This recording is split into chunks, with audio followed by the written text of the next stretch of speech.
देखिए, आपकी जो ये धरती है एक बहुत खास धरती है। आपकी मेहनत से बनी है। आपने छत्तीसगढ़ को अपनी मेहनत से, अपनी खेती किसानी से, अपनी मजदूरी से, अपनी कामयाबी से ही एक कामयाब प्रदेश बनाया। आप जानते ही हैं कि आपके प्रदेश में कांग्रेस की सरकार थी। बघेल जी आपके मुख्यमंत्री रहे। 5 सालों के लिए आपने उनमें भरोसा किया और उन 5 सालों में आपने खुद देखा कि एक प्रदेश के लिए कितना काम हो सकता है। शायद चुनाव के समय, जब प्रदेश का चुनाव था, उस समय शायद आपको पूरा यकीन नहीं था इस बात का, या आपने गहराई से इस बात के बारे में सोचा नहीं होगा। लेकिन मैं जानती हूं कि आज जब आपके प्रदेश में भाजपा की सरकार है, इस बात को गहराई में आप बहुत अच्छी तरह समझ गए हैं कि आपके लिए कांग्रेस की सरकार ने क्या क्या किया। आपको याद होगा कि कांग्रेस के राज में आपसे धान 2500 रुपए में खरीदा जाता था। आपको याद है? किसानों का कर्जा माफ हुआ। भूमिहीनों को सालाना 7,000 रुपए मिलते थे। गोबर की खरीद होती थी। बिजली का बिल आधा किया गया था। हर परिवार को 35 किलो राशन मिलता था, चावल मिलती थी। आदिवासियों को, आपको जमीन वापस मिली। कई ऐसे परिवार हैं जिनको पट्टा मिला। तेंदुपत्ता का सर्वाधिक दाम हुआ होता था और आंगनबाड़ी और मितानिन बहनों को का मानदेय बढ़ाया गया था। आपके स्वाभिमान की रक्षा की गई थी। आपको याद है ये सब बातें कि नहीं?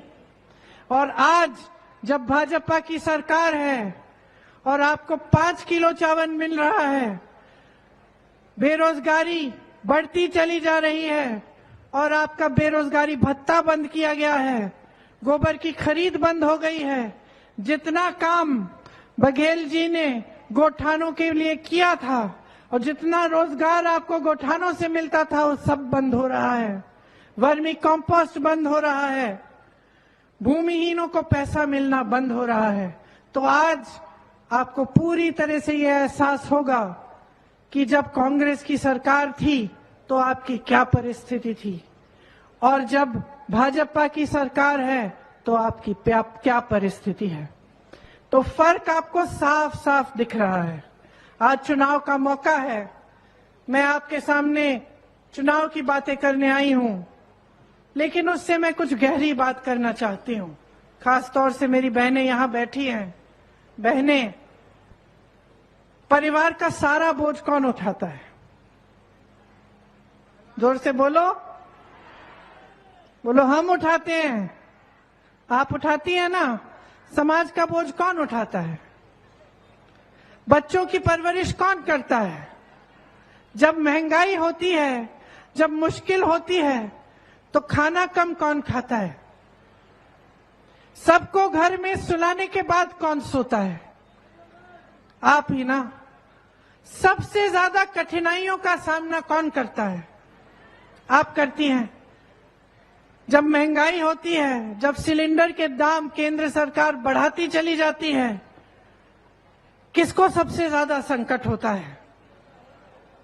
जब त्योहार आते हैं, जब इस समय की तरह जब शादियों का समय होता है, नए कपड़े खरीदने होते हैं, बच्चों के लिए, अपने लिए तोहफे खरीदने पड़ते हैं, शादी के लिए सारा सामान खरीदना पड़ता है, तो सबसे ज्यादा मुश्किल किसके लिए होती है? महतारी के लिए, बहनों के लिए, बहनी के लिए, महतारी के लिए सबसे ज्यादा मुश्किल होती है। महंगाई इनके राज में कितनी बढ़ गई। सब दाम, जितने भी दाम है उनमें आग लग गई। पेट्रोल गया 100 पार, डीजल 90 पार, सोना 73,000, चांदी 90,000, दोपहिया 1 लाख का, गैस सिलेंडर 1200 का। सबसे ज्यादा संकट किसको हुआ मेरी बहनों? आप ही को हुआ ना। और आपने देखा जब कांग्रेस की सरकार थी तो आपकी मदद के लिए कितना काम किया गया। आपके मानदेय बढ़ाए गए, आंगनबाड़ी बहनों के, मितानिन बहनों के मानदेय बढ़ाए गए कि नहीं। मुझे याद है उस समय जब मैं छत्तीसगढ़ आई तो गौठान में जो महिलाएं काम कर रही थी उनमें से कुछ महिलाओं ने मुझे कहा कि उनकी 60,000 से 1 लाख तक आमदनी हो गई थी। आज वही गौठान बंद हो रहे हैं। बहनें, आप समाज का बोझ उठाती हो तो जब भविष्य तय करने का समय आता है तब आपको बहुत विवेक के साथ, बहुत गहराई के साथ समझना पड़ेगा कि आप अपना वोट किसको डाल रहे हैं और क्यों डाल रहे हैं। देखिए, भारत ऐसे नहीं विकसित होगा कि आपको 5 किलो राशन का बोरा पकड़ा लिया और उसी से आप खुश रहे। आपने मेहनत से, मेरे भाइयों, आपने, मेरी बहनों, आपने मेहनत से अपने बच्चों को बड़ा किया, मेहनत से उन्हें पढ़ाया। आज गरीब से गरीब परिवार सबसे पहले ये चाहता है कि बच्चा पूरी तरह से पढ़ाई करे। चाहते हो कि नहीं? चाहे आप खेती किसानी करते हो, चाहे आप मजदूरी करते हो, सब चाहते हैं कि बच्चा अच्छे पाठशाला में पढ़े, बच्ची की अच्छी शिक्षा हो ताकि बड़े होकर रोजगार मिले, बड़े होकर आपकी देखभाल हो। सब यही प्रयास करते हैं। जब कांग्रेस की सरकार थी तो तमाम पाठशालाएं खोली गई, इंग्लिश मीडियम स्कूल खोले गए जिसमें आपकी पढ़ाई आसानी से हो सकती थी। आज बघेल जी ने कहा उन्हीं पाठशालाओं में आपसे बड़ी बड़ी फीस ली जाती है। आप सबने मेहनत की, अपने बच्चों को पढ़ाया लिखाया इसलिए कि एक सरकार आए, उसको 5 किलो राशन पकड़ा दे और बोले घर पे बैठो। ऐसे बनेगा भविष्य आपके बच्चों का? कोई मना नहीं करता, राशन मिलना चाहिए, हमने तो और भी दिया। ये लोग 5 किलो दे रहे हैं चावल, हमने 35 किलो दिया। लेकिन हमने कभी ये नहीं कहा कि यही तुम्हारे लिए काफी है। हमने कभी इस मंच पे खड़े होकर ये नहीं कहा कि बस तुम्हें यही मिलेगा। हम तुम्हारे रोजगार की बात नहीं करेंगे, हम बढ़ती हुई महंगाई की बात नहीं करेंगे। हमने तुम्हें राशन दे दिया, इसी से खुश रहो, कभी नहीं कहा किसी कांग्रेस के नेता ने। लेकिन भाजपा का एक एक नेता, भाजपा के प्रधानमंत्री भी ऐसा कहते हैं। रोजगार की बात नहीं करते, रोजगार बनाने की बात नहीं करते, महंगाई घटाने की बात नहीं करते। 1200 रुपए का गैस सिलेंडर आपसे खरीदवाया 5 सालों के लिए, 1200 रुपए का सिलेंडर आपसे खरीदवाया और चुनाव आ रहा था, 2 महीने पहले उसको 400 बना दिया। बहनें सोचो, बहनें सोचो। कह रही हैं कि अभी भी नहीं मिल रहा है 400 का, लेकिन सोचो क्या नियत हो सकती है कि पहले तो आपसे 1200 रुपए में खरीदवाया, जैसे ही चुनाव आया ये कह दिया कि ये 400 का हो जाएगा। क्यों? चुनाव के पहले आपको सिलेंडर की जरूरत नहीं थी? चुनाव के पहले आपका कोई संघर्ष नहीं था क्या?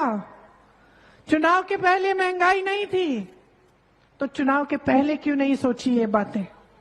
देखिए, सबसे बड़ी बात तो ये है कि आज इस देश में नाटक और नौटंकी की राजनीति चल रही है, नैतिकता की राजनीति नहीं है। आपके सामने मंच पे खड़े होकर बड़े से बड़े नेता आते हैं, मुख्यमंत्री आते हैं बड़े बड़े प्रदेशों के, प्रधानमंत्री आते हैं हमारे देश के, और उनको अपने दिल में यह एहसास नहीं होता कि यहां खड़े होकर जनता का आदर सम्मान लेकर, जनता की श्रद्धा लेकर उन्हें जनता से सच कहना चाहिए। उनको यह एहसास नहीं होता। उनको लगता है कि जनता के सामने कुछ भी कह दें, कितने भी झूठे वादे कर लें, जनता पूछेगी नहीं। अपनी सत्ता दिखाते हैं, अपनी शोहरत दिखाते हैं, अपनी शान दिखाते हैं, लेकिन आपके प्रति श्रद्धा नहीं दिखाते, आपके प्रति आदर नहीं दिखाते। और ये इस देश की परंपरा नहीं है, ये इस देश की राजनीति नहीं रही। मेरे भाइयों, मेरी बहनों, इस देश की पुरानी परंपरा है, हिंदू धर्म की परंपरा है, आदिवासी धर्म की परंपरा है, इस देश की राजनीतिक परंपरा है। महात्मा गांधी जी की परंपरा थी कि इस देश में नेता का धर्म सेवा होता है, इस देश में जनता सर्वोपरि होती है। इस देश में हर एक नेता जानता था कि जनता के सामने खड़ा होता है तो सच नहीं बोलेगा तो जनता सबक सिखाएगी। लेकिन आज मेरे बहनों और भाइयों, परिस्थितियां बदल गई हैं। आपने इतनी सत्ता दी, इतना सम्मान दिया, आपने इतनी श्रद्धा दी कि एक नेता बहुत अहंकारी हो गए हैं, बहुत बड़े हो गए हैं, अपने आप को आपसे ऊपर समझने लग गए हैं। और इस अहंकार में उनका घमंड इतना बढ़ गया है कि उनके आसपास के लोग उनको सच्चाई नहीं बताते।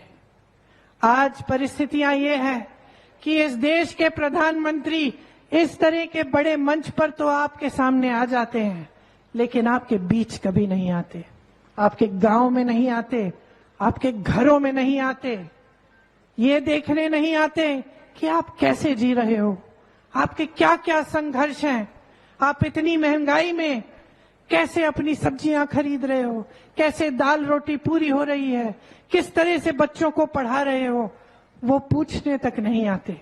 लेकिन इस देश की परंपरा मत भूलो बहनों और भाइयों, इंदिरा जी जैसी बड़ी नेता आपके घरों में आई। मैं छोटे छोटे गांव में जाती हूं, उत्तर प्रदेश के कोने कोने में गई, मुझे खुद ताज्जुब हुआ। कोने कोने में जाकर किसी छोटे गांव में मैंने खीर खाई और वहां की एक बूढ़ी महिला ने कहा, जानती हो ये खीर मैंने तुम्हारी दादी को भी खिलाई थी, वो भी यहाँ आई थी उस समय जब कोई हेलीकॉप्टर उड़कर वहां नहीं जाता था, जब कोई हवाई अड्डा नहीं होता था वहां के पास, गाड़ी में, पैदल, टांगे में, हाथी पे बैठ के गांव गांव तक पहुंचती थी। इस देश की नेता थी और वो एकलौती ऐसी नेता नहीं थी। इस देश का हर नेता जानता था कि देश की जनता के प्रति श्रद्धा के बिना कोई सत्ता नहीं मिलने वाली और ये देश आगे बढ़ने नहीं वाला। लेकिन आज जैसे मैंने कहा, ये परिस्थितियां बदल गई हैं, महंगाई बढ़ रही है, प्रधानमंत्री जी को मालूम ही नहीं है। अगर मालूम होता तो आपके सामने जब आते तो क्या महंगाई की बात नहीं करते, क्या ये बात नहीं करते? ये दुनिया के जो सबसे बड़े नेता हैं, जिनकी इतनी सत्ता है कि भाजपा का एक एक नेता कहता है कि मोदी जी से बड़ा कोई दुनिया में नेता ही नहीं है, कि दुनिया के सारे राष्ट्रपति और प्रधानमंत्री मोदी जी की ओर देखते हैं, कि जब दुनिया में कोई बड़ा जंग होता है तो चुटकी बजाकर मोदी जी उस जंग को बंद कर सकते हैं। अच्छा, जंग को बंद कर सकते हैं तो अपने देश में अपनी जनता के लिए, अपने भाई बहनों के लिए बेरोजगारी को क्यों खत्म नहीं किया? इतने बड़े नेता हैं, इतनी सत्ता है, 10 सालों से किसी ने तुम्हारी सत्ता पे उंगली नहीं उठाई, किसी ने तुमसे सवाल नहीं पूछा, सारी मीडिया तुम्हारे सामने झुक गई, पूरा देश तुम्हारे सामने झुकता है, लेकिन तुमने 10 सालों में महंगाई कम क्यों नहीं की? मेरी बहनों की मदद क्यों नहीं की? जब मेरी बहनों पर अत्याचार हो रहा था तो जिसने अत्याचार किया, जहां जहां भी किया, उसको बचाने वाला कौन था? हाथरस को देखिए, उन्नाव को देखिए, मणिपुर में देखिए क्या हुआ एक महिला के साथ, वो भी आदिवासी महिला थी। पूरे देश के सामने उसके साथ अत्याचार हुआ। मोदी जी ने क्या किया? अपना मुंह फेर लिया, आंखें मूंद ली, और जहां जहां महिलाओं के साथ अत्याचार हो रहा है, चाहे उत्तराखंड में हो, चाहे उत्तर प्रदेश में हो, चाहे हरियाणा में हो, चाहे हमारी ओलंपिक मेडलिस्ट के साथ ना हो, इस सरकार ने, नरेंद्र मोदी जी की सरकार ने अत्याचारों को बचाया है। उन्होंने उनको बचाया है जिन्होंने किसानों को अपनी जीप के पहिए के नीचे कुचला, किसानों को नहीं बचाया। उन्होंने उनके कर्ज माफ किए, 16 लाख करोड़ रुपए के कर्ज, जो बड़े बड़े उद्योगपति इनके दोस्त हैं, लेकिन किसानों के कर्ज माफ नहीं किए। जब गन्ने का बकाया था 15,000 करोड़, तब उन्होंने नए संसद के लिए 20,000 करोड़ खर्च लिए, लेकिन गन्ने का बकाया नहीं दिया उत्तर प्रदेश के किसान को। जब किसान रो रहा था, आंदोलन कर रहा था, तो प्रधानमंत्री जी अपने घर से बाहर नहीं निकले। मात्र 2 किलोमीटर 3 किलोमीटर की दूरी पे रहते हैं, बाहर नहीं निकले। 600 किसान शहीद हुए, लेकिन प्रधानमंत्री बाहर नहीं निकले उनकी बातों की सुनवाई करने के लिए। आज ये है इस देश की परिस्थिति कि आपके सामने ये हिम्मत है उनकी कि कहें कि दुनिया के सबसे बड़े नेता हैं, लेकिन इस दुनिया के सबसे बड़े नेता को ये नहीं लगता कि अपने देशवासियों के प्रति उनकी कोई जिम्मेदारी है। कभी हवा में उड़ते हैं, कभी समुंदर के नीचे दिखते हैं, कभी किसी देश में दिखते हैं, कभी किसी और देश में दिखते हैं, आपके घरों में नहीं दिखते, आपके गांव में नहीं दिखते, आपके हाथ नहीं पकड़ते, आपके आंसू नहीं पहुंचते। ये है हमारी प्रधानमंत्री की असलियत, ये है इस देश की सच्चाई। और अगर आज आप इस सच्चाई को नहीं पहचानेंगे तो आपने खुद सुन लिया इनके नेता क्या कह रहे हैं, आपने खुद सुन लिया। इनके नेता देश भर में घूम घूम के कह रहे हैं कि हमें 400 सीट दो, हमें फिर से 5 साल दो, हम संविधान को बदल डालेंगे। क्या मतलब है इसका? कभी सोचा है मेरी बहनों कि आपको समान अधिकार कौन देता है? कोई नेता नहीं देता बहनों, संविधान देता है। आदिवासियों को जल, जंगल, जमीन पर अधिकार कौन देता है? कोई नेता नहीं देता भाइयों और बहनों, संविधान देता है। किसानों को वोट का अधिकार कौन देता है? कोई नेता नहीं देता बहनों और भाइयों, संविधान देता है। और यही संविधान है जिसके लिए इस देश के महापुरुष शहीद हुए। यही संविधान है जिसको बनाने के लिए आपके पूर्वजों ने खून और पसीना बहाया, इस जमीन को सींचा अपने खून से, इस देश को आजादी दी अपने खून से। उस संविधान को बदलेंगे? क्या जरूरत है उसे बदलने की? कभी सोचा है? क्योंकि ये प्रधानमंत्री सिर्फ सत्ता चाहते हैं। ये चाहते हैं कि पब्लिक का अधिकार, कि जनता का अधिकार कमजोर हो। ये चाहते हैं कि आपकी भागीदारी इस देश के लोकतंत्र में कमजोर हो जाए। ये चाहते हैं कि आज जो आरक्षण मिल रहे हैं ये कमजोर हो जाए। ये चाहते हैं कि दलितों, पिछड़ों, आदिवासियों को बचाने के लिए जो कानून इस देश में लागू हैं वो कमजोर हो जाएं। ये है भविष्य जो आने वाला है। इसको गहराई से समझिए बहनों और भाइयों। आपने बहुत देख लिया है, मेरे किसान भाई बैठे हैं, कितना जूझोगे? पूछना चाहती हूं आपसे, कितना सहोगे? जितना सामान आप खेती के लिए इस्तेमाल करते हो उस पे जीएसटी डाल डाल के उसको महंगा कर डाला। खेती से रोजगार मिलता था, खेती से आमदनी भी बनती थी, खेती से किसान मजबूत बनता था। आज क्या हालात हैं? आज हालात ये हैं कि देश भर में खेती से कमाई होनी बंद हो गई है। कौन कमा रहा है उपज से?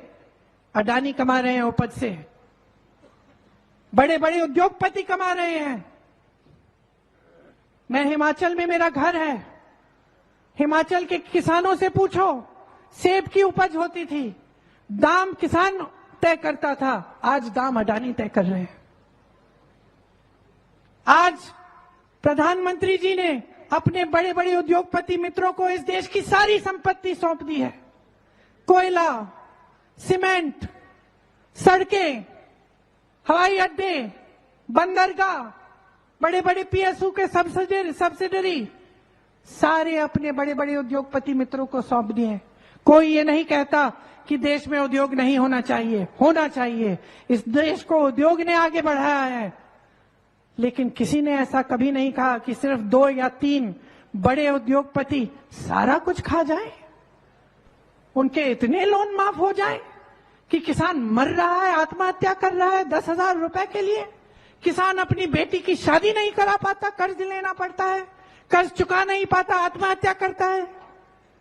और बड़ा उद्योगपति जिसके पास हजारों करोड़ पहले से है, जिनके आलीशान बंगले हैं, जिनकी शादियां ऐसे होती हैं जैसे पुराने जमाने में महाराजाओं की होती थी, उनके कर्ज आप माफ कर रहे हैं, गरीबों के कर्ज माफ नहीं कर सकते। तो गरीब को पूछेगा कौन? किसान के बेटे को पूछेगा कौन? मजदूर के बेटे को पूछेगा कौन? मेरी बहनें, आपकी बेटियों को पूछेगा कौन? अगर यही चलता चले जाएगा तो इस देश के भविष्य में सिर्फ यही होगा कि जितने बड़े बड़े उद्योगपति हैं, और वो भी सिर्फ जो प्रधानमंत्री जी के मित्र हैं, वो आगे बढ़ते चले जाएंगे और आप पीछे इस दलदल और खाई में हमेशा रहेंगे। यही है आज इस देश की असलियत। आज इस देश की असलियत ये है कि जब आपके सामने आते हैं भाजपा के नेता तो सिर्फ दो बातें करते हैं, महंगाई नहीं, बेरोजगारी नहीं, रोजगार कैसे बनाएंगे नहीं, खेतों को, किसानों को मजबूत कैसे बनाएंगे नहीं, महिलाओं को अत्याचार से बचाएंगे कैसे बचाएंगे, ये बातें नहीं होती। सिर्फ दो बातें, परिवारवाद और भ्रष्टाचार। कल आएंगे, परसों आएंगे मोदी जी, सुन लेना, यही दो बातें कहेंगे। हम सबको भ्रष्ट कह डालेंगे, सारी दुनिया भ्रष्ट है, सिर्फ मोदी जी ईमानदार है, ये कहेंगे आपको। ये कहेंगे कि सिर्फ मोदी जी अकेले भ्रष्टाचार के खिलाफ लड़ रहे हैं, सिर्फ मोदी जी अपने बारे में ऐसे बोलेंगे, सिर्फ मोदी लड़ रहा है, मोदी को साथ दो। और मैं आपको कहना चाहती हूं कि सच्चाई बाहर आ गई है। आज भ्रष्टाचार की सच्चाई बाहर आ गई है, क्योंकि इन्होंने एक कानून बनाया था, इलेक्टोरल बॉन्ड्स बोलते थे उस स्कीम को, जो उस कानून के तहत इन्होंने ऑर्डिनेंस से पास किया। उस स्कीम में जो भी इनको चंदा देता था उसका नाम गुप्त रहता था। गुप्त मतलब जनता को नहीं पता था कि कौन किसको कितना चंदा दे रहा है, ठीक है। इन्होंने ये स्कीम बनाई, खूब चंदा लिया, ठीक है, राजनीतिक दलों को लेना ही पड़ता है चंदा, लेकिन देखिए कि इन्होंने किस किस से लिया। सुप्रीम कोर्ट ने जब देखा कि ये नाम गुप्त है तो सुप्रीम कोर्ट ने कहा कि ये नाम गुप्त नहीं होने चाहिए, पारदर्शी करो, सूची निकालो, किसने चंदा दी, किस राजनीतिक दल को दी, भाजपा को किसने दिया, कांग्रेस को किसने दिया, कितना दिया, ये सब जनता को पता होना चाहिए। जब ये सूची बाहर निकली भाइयों और बहनों, तो ये जो ईमानदार प्रधानमंत्री हैं हमारे, इनकी सच्चाई देश के सामने आई। पता चला कि जिस जिस पे छापा मारा था उससे चंदा लिया, चंदा लेने के बाद केस खत्म। जिस जिसको भ्रष्ट कहा था, जिस जिस पे कार्रवाई की थी, उससे चंदा लिया, चंदा लेने के बाद कार्रवाई बंद। पता चला कि ऐसी कंपनियों से चंदा लिया जिनका मुनाफा कम था, चंदा ज्यादा दे रही हैं। पता चला कि ऐसी ऐसी कंपनियों से चंदा लिया जिनसे इनको शर्म आनी चाहिए। गुजरात में एक पुल बना, वो पुल गिरा, बनाने वाले से चंदा लिया। सोच लीजिए, इनको कहते हैं कि प्रधानमंत्री ईमानदार हैं, ये सबको भ्रष्ट कहते हैं। इन्होंने ये औजार निकाल लिया है सारे विपक्ष को भ्रष्ट कहने का। यहां आपने देखा दिन रात भूपेश बघेल जी ने आपके लिए काम किया, मैंने देखा अपने आंखों से। क्या झेला है इन्होंने आपके लिए, आपकी सेवा के लिए, ये शायद आप पूरी तरह से नहीं जानते।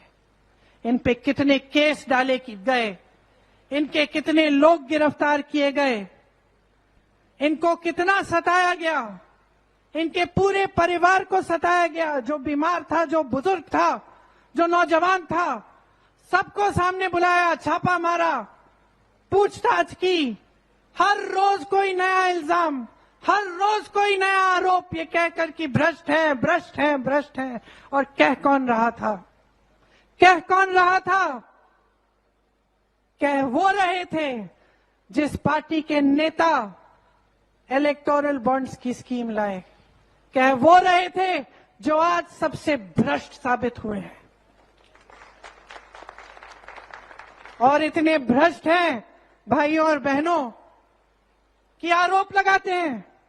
कल मैं बता देती हूं, अगर बघेल जी ने कह दिया ना कि मैं बीजेपी में जा रहा हूं, तो कह देंगे कि ये सबसे ईमानदार इंसान है, क्योंकि जो उनके पास जाता है, किसी भी पार्टी का नेता हो, तो सिलसिला आप देख लीजिए। क्रोनोलॉजी कहते हैं ना ये लोग, क्रोनोलॉजी। मैं बता रही हूं क्या क्रोनोलॉजी होती है। वो देखते हैं कि एक नेता अच्छा काम कर रहा है, किसी दूसरी दल पार्टी में है, विपक्ष में है, देखते हैं कि ये सक्षम नेता है, उस पे आरोप डालते हैं। आरोप डालते हैं, कहते हैं भ्रष्ट है, केस डालते हैं, छापे मारते हैं, तंग करते हैं पूरे परिवार को, उनको दबाव डालते हैं कि तुम बीजेपी में शामिल हो जाओ, भाजपा में।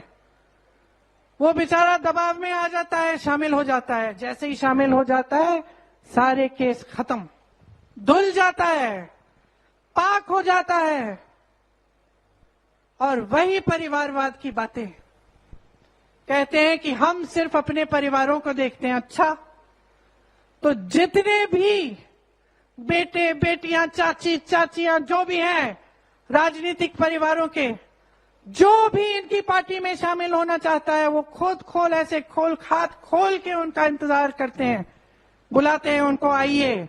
आज मैं दावे के साथ कह सकती हूं कि कांग्रेस में हो ना हो, लेकिन सबसे ज्यादा परिवारों के बेटे बेटियां, रिश्तेदार आज भाजपा में है।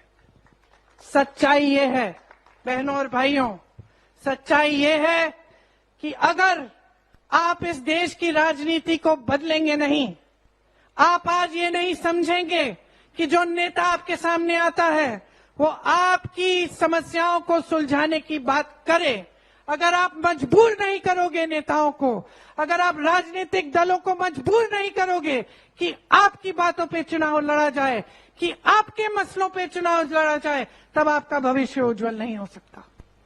इसीलिए मैं आपको कहना चाहती हूं कि कांग्रेस पार्टी कुछ गारंटी लाई है इस चुनाव में।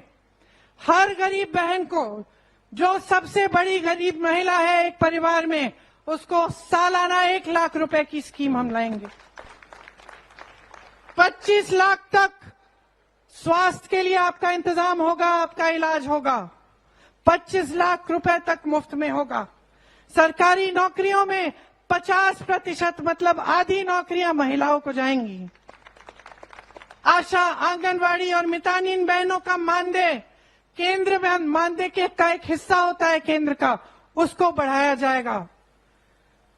बेरोजगारी को खत्म करने के लिए कांग्रेस छोटे और मध्यम कारोबारों को मजबूत बनाएगी, खेती किसानी को मजबूत बनाएगी।